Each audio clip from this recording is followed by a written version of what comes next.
साथियों नमस्कार। हमारे चैनल में आपका स्वागत है। मैं हूं रामचंद्र मौर्य। अगर आप पहली बार चैनल को देख रहे हैं तो कृपया इसे सब्सक्राइब कर लीजिए और वीडियो अच्छा लगे तो शेयर भी कीजिए और लाइक भी कीजिए ताकि हमारा हौसला और बढ़े अपने लक्ष्य की ओर। आज हम आपसे एक सवाल पूछेंगे। भारत को विकसित राष्ट्र बनाने के लिए वैज्ञानिक सोच, आर्थिक तरक्की की जरूरत है या फिर भारत को हिंदू राष्ट्र बनाने के लिए इस देश को 2000 साल पहले मनुस्मृति की ओर ले जाना जरूरी है? जाहिर है कि आपका जवाब होगा, इस देश में वैज्ञानिक सोच, संविधान के अनुसार भारत की तरक्की, आर्थिक प्रगति सुनिश्चित करना चाहिए और भारत को विकसित राष्ट्र बनाने की दिशा में जो बाधाएं हैं उन्हें दूर करके 2047 तक का लक्ष्य जो है कि आज़ादी के 100वें साल तक भारत को विकसित राष्ट्र बना देंगे, उस पर कड़ाई से योजनाओं को लागू करना चाहिए।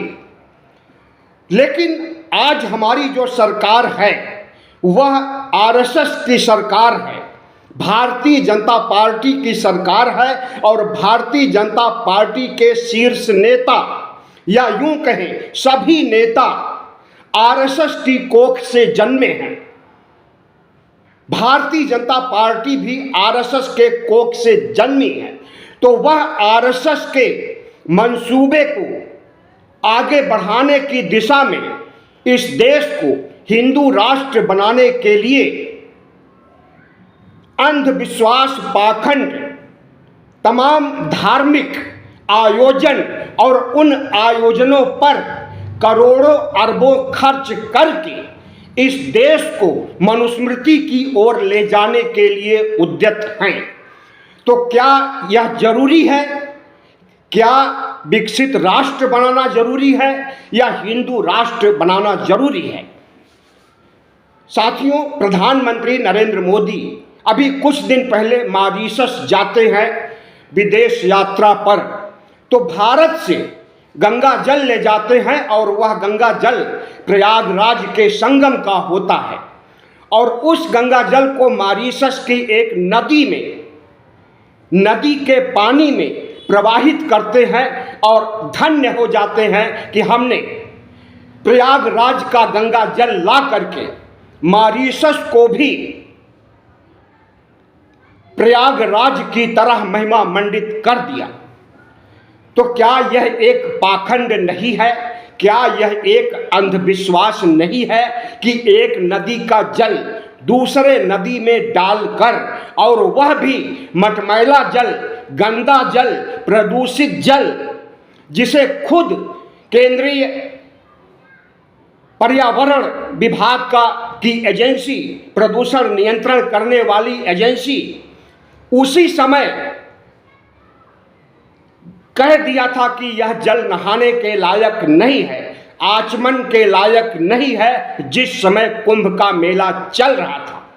बावजूद इसके 66 लाख से अधिक लोगों के नहाने की बात योगी आदित्यनाथ कहते हैं और उनके सुर में मीडिया भी सुर मिलाते हुए 66 करोड़ से कहीं अधिक आंकड़े गिना रहा है। इस देश की आबादी 140 करोड़ के लगभग है, जिसमें अगर 66 लाख लोगों ने प्रदूषित पानी में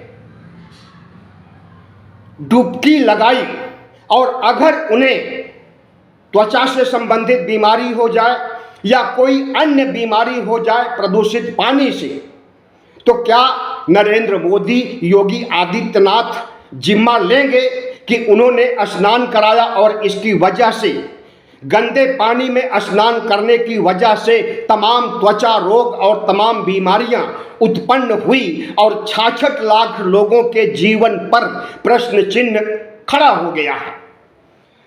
हम समझते हैं कि यह देश तरक्की नहीं कर रहा है, बल्कि पीछे की ओर जा रहा है, और पीछे की ओर जाने के लिए 2000 साल पहले मनुस्मृति की ओर जाने के लिए इस देश की सरकार, इस देश का राष्ट्रीय स्वयंसेवक संघ, इस देश के तमाम हिंदू संगठन, यहाँ तक कि शंकराचार्य तक चाहते हैं कि भारत विकसित राष्ट्र न बने बल्कि हिंदू राष्ट्र बने।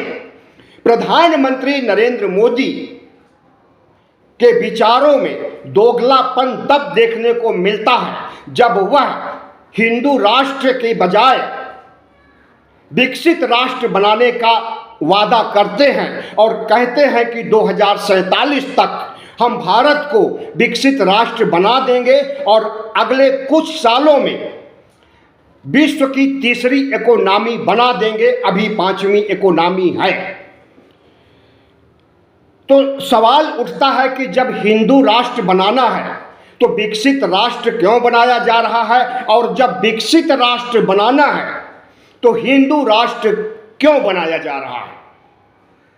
दोगलापन ही कहिए कि कहते हैं हिंदू राष्ट्र बनाने की बात और कहते हैं विकसित राष्ट्र बनाने की बात और बनाते हैं हिंदू राष्ट्र, और उस हिंदू राष्ट्र को निकट भविष्य में अक्टूबर महीने तक बनाए जाने की औपचारिक घोषणा करने की बातें छन छन करके पर्दे के पीछे से आ रही हैं कि जैसे ही विजयदशमी के दिन अक्टूबर में आरएसएस के 100 साल पूरे हों, उस दिन भारत हिंदू राष्ट्र बन जाए। वैसे आरएसएस प्रमुख मोहन भागवत की नज़रों में भारत हिंदू राष्ट्र बन चुका है और यहाँ का हर निवासी उनकी नज़रों में हिंदू है, उनकी नज़रों में अन्य धर्म नहीं है। अभी थोड़े समय पहले राजस्थान के 12 डिस्ट्रिक्ट में जाते हैं एक आरएसएस की बैठक में आरएसएस प्रमुख मोहन भागवत, तो वहाँ कहते हैं कि भारत हिंदू राष्ट्र बन चुका है। योगी आदित्यनाथ कह चुके हैं कि भारत हिंदू राष्ट्र था, भारत हिंदू राष्ट्र है, भारत हिंदू राष्ट्र रहेगा। अगर भारत हिंदू राष्ट्र बन चुका है तो अब कौन सा हिंदू राष्ट्र बनाने की चर्चा हो रही है, और कौन सा हिंदू राष्ट्र में संविधान लागू करने के लिए भगवा संविधान तैयार कर लिया गया है। जाहिर है कि इनकी बातों में और इनके कार्यों में, इनकी कथनी में, इनकी करनी में जमीन आसमान का अंतर है। जिस बात को, जिस सिद्धांत को स्वीकार करते हैं, अगले दिन उसी सिद्धांत की धज्जियां उड़ाते हुए उसके अपोजिट दूसरे सिद्धांत पर ये चलने लगते हैं। आज देश गरीबी से, बेरोजगारी से झुलस रहा है। इस देश में 80 करोड़ से अधिक लोगों को 5 किलो राशन दिया जा रहा है, और इस देश का कर्ज, विदेशी कर्ज 181 लाख करोड़ से ज़्यादा हो चुका है। और निकट भविष्य में यानी अगले 26 मार्च तक, अगले 26 मार्च का मतलब 2026 के 26 मार्च तक जितना विदेशी कर्ज है उससे कहीं ज़्यादा 191 लाख करोड़ रुपए हो जाएगा। तो विदेशी कर्ज ले करके हम अंधविश्वास पाखंड पर खर्च कर रहे हैं। वह अंधविश्वास चाहे कुंभ का मेला हो जिसमें 1100 करोड़ रुपए से अधिक खर्च किया गया, हालांकि कमाई भी की गई। योगी आदित्यनाथ कहते हैं कि 3 लाख करोड़ रुपए कमाए गए, लेकिन क्या कमाई का यही जरिया है? कमाई के लिए अपनी इकोनॉमी को सुधारिए, अपने प्रदेश में इंफ्रास्ट्रक्चर खड़ा कीजिए, उद्योग का, कल कारखानों का, तो उससे जो कमाई होगी उससे देश का विकास भी होगा, बेरोजगारी भी दूर होगी और आर्थिक प्रगति भी होगी। अंधविश्वास पाखंड से कमाई करके क्या आप भारत को विकसित राष्ट्र बना सकते हैं? कतई नहीं। राम मंदिर बनाने में कितना खर्च हुआ, किसने खर्च किया, आपको अच्छी तरह से पता है कि कम से कम 10 रुपए का चंदा हर एक देशवासियों से लिया गया। कम से कम 10 रुपए, अधिक से अधिक कितना भी दान कीजिए राम मंदिर के लिए, और वह दान बहुत लोगों ने किया भी। राम मंदिर बन करके खड़ा हो गया। किसने बनाया? राम मंदिर ट्रस्ट बनाया था, उसने बनाया। किसके कहने पर बनाया? अदालत के कहने पर बनाया कि अदालत ने आदेश दिया भारत सरकार को कि एक ट्रस्ट बनाया जाए और वही ट्रस्ट राम मंदिर का निर्माण करेगा। तो राम मंदिर के निर्माण में ट्रस्ट ने जिस तरह से आर्थिक उगाही की, जिस तरह से सरकार से पैसे लिए और एक भव्य मंदिर बना करके खड़ा किया, जिसका उद्घाटन भी 22 जनवरी 2024 को हुआ। हम समझते हैं कि अगर 500 करोड़ रुपए भी मंदिर पर खर्च हुए हैं तो क्या यह खर्च अंधविश्वास पाखंड पर खर्च नहीं माना जाएगा? राम, कृष्ण, शिव, दुर्गा, जितने भी हिंदुओं के देवी देवता हैं, सबका बहिष्कार डॉक्टर भीमराव अंबेडकर ने 14 अक्टूबर 1956 को किया था। संविधान निर्माता को अच्छी तरह से पता था कि राम, कृष्ण, ब्रह्मा, देवी देवता, दुर्गा जितने भी हैं, इनसे इस देश की तरक्की सुनिश्चित नहीं होगी, लेकिन इन्हीं के द्वारा, इन्हीं का नाम लेकर, इन्हीं का मंदिर बनाकर, इन्हीं को महिमा मंडित करके आगे इस देश की आर्थिक प्रगति, वैज्ञानिक विकास, वैज्ञानिक सोच को अवरुद्ध किया जाएगा। इसीलिए उन्होंने दलित समाज, बहुजन समाज को जागृत करने के लिए 5 लाख अनुयायियों के साथ 14 अक्टूबर 1956 को 22 प्रतिज्ञाओं के साथ हिंदू धर्म का परित्याग किया और बौद्ध धर्म ग्रहण किया। बाबा साहब अंबेडकर की विचारधारा से आज कितने लोग उस पर चल रहे हैं, कितने लोग उसे मानते हैं। हम समझते हैं कि अगर ओबीसी, एससी, एसटी के लोग, जिन्हें बहुजन समाज कहा जाता है, अगर इनकी आंखें खुल जाए तो सरकार इनके सामने झुक जाएगी। सरकार इन्हें बेवकूफ बना करके राज करती रही है, वो चाहे कांग्रेस की सरकार रही हो, वह चाहे भारतीय जनता पार्टी की सरकार जो चल रही है, यह हमेशा इन्हें अंधविश्वास और पाखंड में डुबाए रखना चाहती है। क्यों डुबाए रखना चाहती है? क्योंकि अंधविश्वास पाखंड से ही भारतीय जनता पार्टी और आरएसएस जैसे संगठन चल रहे हैं। अगर अंधविश्वास पाखंड पर चोट होगा तो यह पार्टी, भारतीय जनता पार्टी और आरएसएस अपने आप दम तोड़ देगा। लेकिन हमें जिस रास्ते पर, जिस मनुवादी विचारधारा, जिस वर्ण व्यवस्था की ओर मोड़ा जा रहा है, तो ऐसे समय में हमें फिर से डॉक्टर भीमराव अंबेडकर को याद करना चाहिए और उन्होंने जो रास्ता दिखाया था उसे सही समझ करके मनुवादियों के खिलाफ काम करना चाहिए। और जो सबसे बड़ा काम है वह मनुवादियों के वोट पर चोट है। इनके वोट पर चोट नहीं होगा तो विकसित भारत नहीं बनेगा, यह देश हिंदू राष्ट्र बनेगा। यह देश जो प्रजातंत्र है राजतंत्र में तब्दील हो जाएगा। यह देश जिस पर संविधान का राज चलता है, संविधान हटा करके ये लोग मनुस्मृति लागू कर देंगे और हमें उसी मनुस्मृति की ओर झोंक देंगे जिसे हम 2000 साल पहले छोड़ चुके हैं।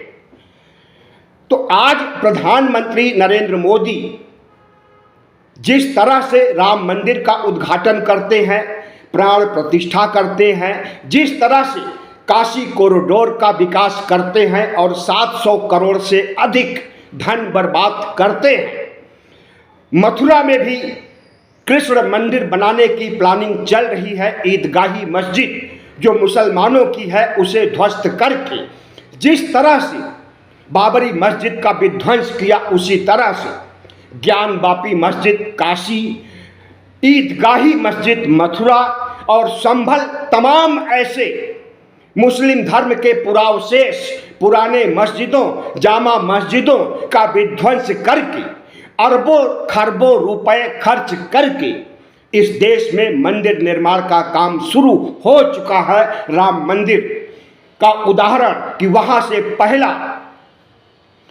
मंदिर भगवान राम का बन करके खड़ा हुआ और अब कितने मंदिर बनेंगे उसका कोई आंकड़ा नहीं है। माना जाता है कि इस देश में 3000 मस्जिदें हैं और उन सभी मस्जिदों को ढहा करके अरबों खरबों खर्च करके वहां पर मंदिर बनाया जाएगा।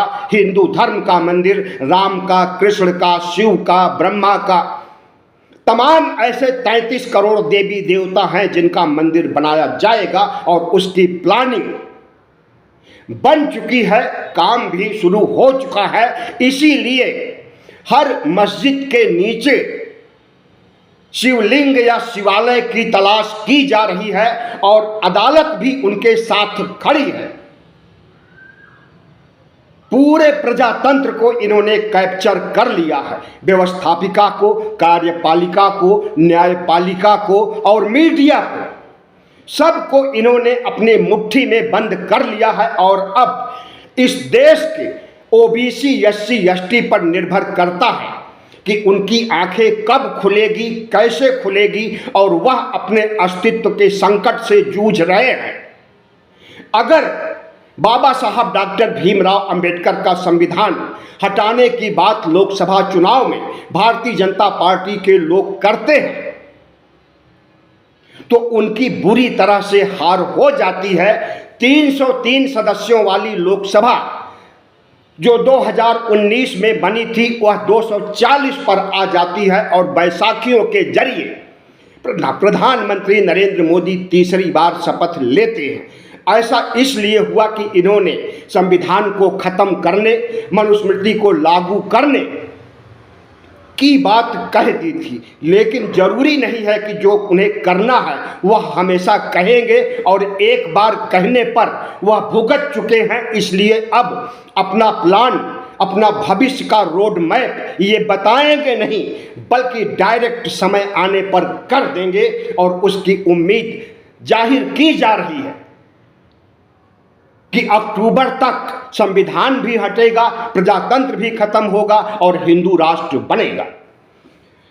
तो हम समझते हैं कि आज ओबीसी एससी एसटी को, जिनके की अल्पसंख्यकों को, जिनके अस्तित्व पर प्रश्न चिन्ह खड़ा हो गया है, उन्हें सोचना चाहिए कि यह प्रश्न चिन्ह कैसे हटाया जा सकता है और कैसे उनका भविष्य, उनकी पीढ़ियों का भविष्य, उनकी पीढ़ियों को गुलामी की जहालत में न जाना पड़े, उनका भविष्य बनाने का क्या परिदृश्य है ओबीसी एससी एसटी के मन में, उन्हें सोचना होगा और अगर नहीं सोचेंगे तो बहुत देरी हो जाएगी। हम समझते हैं कि प्रधानमंत्री नरेंद्र मोदी जिस तरह से अंधविश्वास पाखंड को बढ़ावा दे रहे हैं, जिस तरह से राजनाथ सिंह जो कि रक्षा मंत्री हैं, अमेरिका से खेप आती है राफेल की और उस पहली खेप को जाकर के रिसीव करते हैं राजनाथ सिंह और उस राफेल पर हरा मिर्च और नींबू लटका करके अपने अंधविश्वास पाखंड का परिचय देते हैं। नींबू और मिर्च लटकाने वाले राजनाथ सिंह भी भारतीय जनता पार्टी के एक बड़े कद्दावर नेता हैं। अगर उनके अंदर यह विचार 24 घंटे चलता रहता है कि नींबू और मिर्च से टोना नहीं लगेगा, नज़र नहीं लगेगी और वह उस बुरी नज़र से बचाने के लिए राफेल में, जिसे कि विज्ञान ने बनाया है, अगर उसमें नींबू और मिर्च लटका रहे हैं तो हम समझते हैं कि राफेल में लटकाने के पहले राजनाथ सिंह को अपने गले में लटकाना चाहिए था और एक नींबू मिर्च का माला मोहन भागवत के गले में होना चाहिए और दूसरा माला मोदी और शाह के गले में होना चाहिए, और ताकि यह बुरी नज़र से बच सके। प्रधानमंत्री नरेंद्र मोदी ने जिस तरह से मंदिरों के जीर्णोद्धार पर कार्य किया है, चाहे वह उज्जैन का महाकाल मंदिर हो, चाहे वह बद्रीनाथ केदारनाथ का मंदिर हो, सब में काम चल रहा है और सब का परिसर बढ़ा करके नई नई बिल्डिंग, नए नए मंदिर बनाए जा रहे हैं। आपने देखा था कि काशी में किस तरह से कॉरिडोर में मूर्तियों की स्थापना की गई, अन्नपूर्णा देवी की स्थापना की गई, और किस तरह से ईदगाही मस्जिद को नष्ट करके वहां पर कृष्ण मंदिर बनाने के लिए मुकदमा दायर हो चुका है, और पूरे देश में किस तरह से भारत खोदो अभियान चला करके संभल, अजमेर और तमाम ऐसे स्थानों पर जहां पर मुसलमानों के मस्जिद हैं, वहां पर खुदाई करके मस्जिद को ढहा करके अरबों खरबों लगा करके मंदिर बनाए जाने की प्लानिंग है। तो हम समझते हैं कि इस देश के नागरिकों को, खास करके ओबीसी, एससी, एसटी और अल्पसंख्यक समाज के लोगों को सोचना होगा कि उनके धर्म पर जो संकट मंडरा रहा है, उनके अस्तित्व पर जो संकट मंडरा रहा है, उसे कैसे दूर किया जा सकता है। उसे सिर्फ ओट पर चोट करके उस संकट से मुक्ति पाई जा सकती है। भारतीय जनता पार्टी अगर सत्ता से इसे दूर कर दिया जाए तो सभी आसन्न संकट खत्म हो जाएंगे, और तभी भारत हिंदू राष्ट्र नहीं बल्कि विकसित राष्ट्र बनाने की दिशा में आगे बढ़ेगा। तभी 2047 तक हम विकसित राष्ट्र बन सकेंगे और अमेरिका, जर्मनी, ब्रिटेन, फ्रांस, तमाम विकसित देशों की कतार में खड़े हो जाएंगे। और अगर ऐसा नहीं होता है तो हम जहां से चले थे, अंधविश्वास पाखंड की दुनिया से, उसी दुनिया में हमें फिर से ले जाने के लिए उपाय किया जा रहा है। और उसका साथ अगर आरएसएस दे रहा है, तमाम हिंदू संगठन दे रहे हैं, तमाम शंकराचार्य दे रहे हैं, और इस देश के ओबीसी, एससी, एसटी की मति मारी गई है कि सांप्रदायिक शक्तियों का साथ दे रहे हैं, उन्हें वोट दे रहे हैं, उन्हें सपोर्ट कर रहे हैं।